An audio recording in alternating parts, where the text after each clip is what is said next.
What's up guys, 70 here. Just gonna give a quick musket build video. People have been asking for it, so I run 0 Elia version, 0 freedom, because with the HP we play with, it doesn't matter what you have. If you get hit, you're gonna fucking die. So headpiece, basically it's 5 resi, and then anything else that you want that you get. The 2 perks you have to have are accelerating traps and crippling powder burn. Aside from that, it's really whatever you want. For the pants, shirking energy is probably BIS on this, and if you can get a refreshing evasion like this one, get it. You can run a split between dex and int, so it's really your call on what you want to get on your armor. But yeah, so you want to go full-sided thrust ward since everyone's running Elia version. You want to do more damage on thrust instead of converting the damage to extra elemental damage. For my I'll show this first. This one's shooter stance from when I used to run it, so it's just a resi chest piece. It's the gloves, pants, and boots. For the amulet, just a standard divine health thrust protection. I got this one cheap because you can spare 10 points left and right. For the ring, I have multiple rings. Right now I'm testing Invig and Thrust to see if that's better. Other than that, I usually run a Mortal Thrust and a Burning Ring to let the powder burn for longer.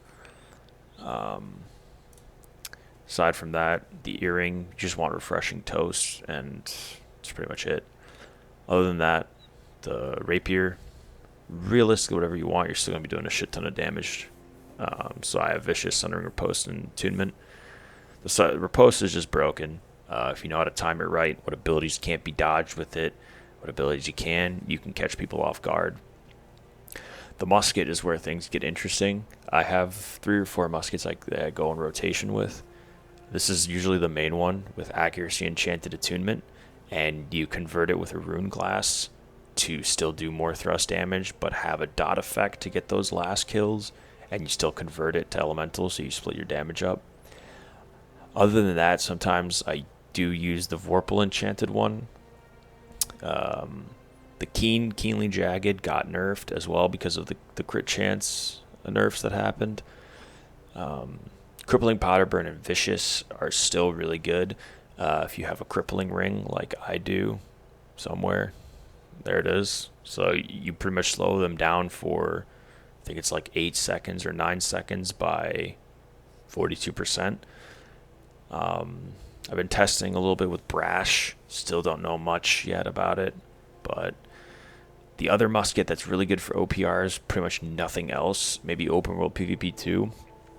It's a big tech tip. Mortal Power. It's just the best OPR musket you could possibly get. Fuck everything else.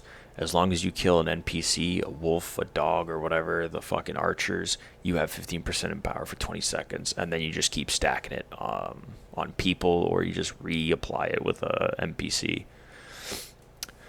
The heart rune I use is the kick with haste. Just lets you outplay people more. Gives you movement speed and shit like that. The tree. Well, first the splits 300, 150, 50. We're only running 50 con. That's why elemental aversion and freedom don't matter. So rapier tree is pretty normal. First 2, and then everything else in grace. And you have riposte, fletch, and evade. The musket's where it changes.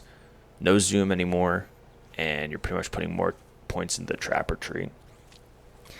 Trapper tree is really good right now because you do 30% extra damage with these 2 perks combined. So if they get hit by stopping power or by your trap, you're doing 20% more damage, and then on top of that, if they have a slow root or stun, you're doing 10% extra damage. So that's where the stopping power comes in handy, because you do apply a slow. So your main combo here is going to be open with stopping power, and then you want to just keep shooting them because you're doing, insane damage numbers. If you can weave in a powder burn in there too, you're also going to be doing 12% extra damage with the backdraft. So it's still a really good weapon, and it can be used pretty much in all scenarios still. So yeah, that's pretty much the build. Nothing too fancy, just a couple different things you have to do. Thanks for watching.